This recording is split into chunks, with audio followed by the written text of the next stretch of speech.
Tapi kedua pemirsa Kepala BNPB Legend TNI Suharyanto bersama dengan Bupati Poso Verna GM Ingkiriwang melakukan peninjauan langsung ke posko siaga bencana alam di Desa Tangkura, Kabupaten Poso. Selengkapnya berikut liputan jurnalis Metro TV Joy Jones dari Kabupaten Poso, Sulawesi Tengah. Pemirsa, saat ini saya berada di Kabupaten Poso dan update terkini 2 hari pasca terjadinya gempa di hari Senin 17 Agustus yang lalu. Saat ini korban meninggal sudah bertambah dari 1 menjadi 2 korban yang dinyatakan meninggal dunia dengan 9 orang yang dinyatakan masih dalam perawatan di rumah sakit dan sisanya mengalami luka-luka dan saat ini telah kembali ke rumahnya masing-masing. Pemirsa, pada tadi sore juga Kepala BNPB Legend TNI Suharyanto melakukan peninjauan langsung bersama dengan Bupati Poso Verna yang melakukan peninjauan di salah satu desa, yaitu adalah Desa Tangkura yang menjadi salah satu titik terjadinya gempa yang cukup hebat. Tadi Kepala BNPB bersama Bupati juga melihat kondisi sekolah dan juga melihat posko pengungsian yang ada di Desa Tangkura. Pemirsa, untuk proses pasca gempa untuk menanggulangi seperti itu atau untuk memperbaiki rumah yang rusak, Kepala BNPB sudah menyatakan bahwa akan melakukan pendataan. Setelah itu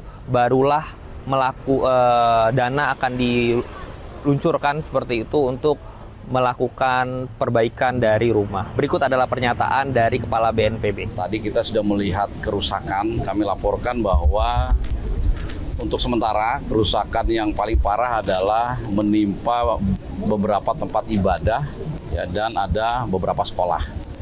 Korban yang meninggal per hari ini ada 2 orang, ada sekitar 34 yang luka berat dan luka ringan. Kemudian ada puluhan rumah ya, yang terdampak per hari ini terdata 184 KK, tetapi yang rusak berat itu tidak sampai 20 ya. Rata-rata rusak ringan dan rusak sedang, tetapi tetap kami menyampaikan kepada masyarakat bahwa rumah masyarakat, infrastruktur lain, rumah ibadah, sekolah itu tetap menjadi tanggungan pemerintah pusat untuk memperbaikinya. Ibu Bupati Poso ini sudah menetapkan status tanggap darurat selama kurang lebih 2 minggu. Bantuan sampai dengan rumahnya jadi. Ya, jadi kalau misalnya rumahnya dibangun 3 bulan, ya 3 bulan dibantu. Setiap bulan 600.000 per kakak. Kalau 6 bulan ya 600.000 kali 6 bulan. Kalau pengalaman di tempat-tempat lain terjadi bencana, contoh mungkin yang Cianjur yang sangat besar ya, itu kita membantu maksimal sampai 1 tahun.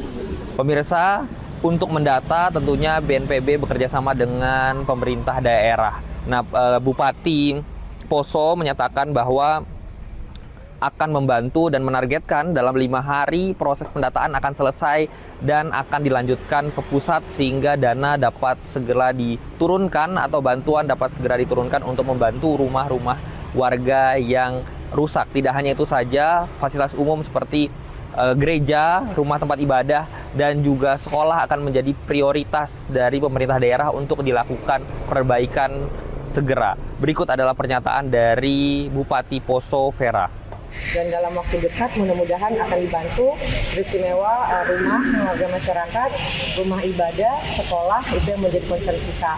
Kemudian mungkin penanganan awal kita berikan bantuan ke masyarakat, misalnya sembako, tenda, ya paling utama tenda-tenda yang di depan rumah.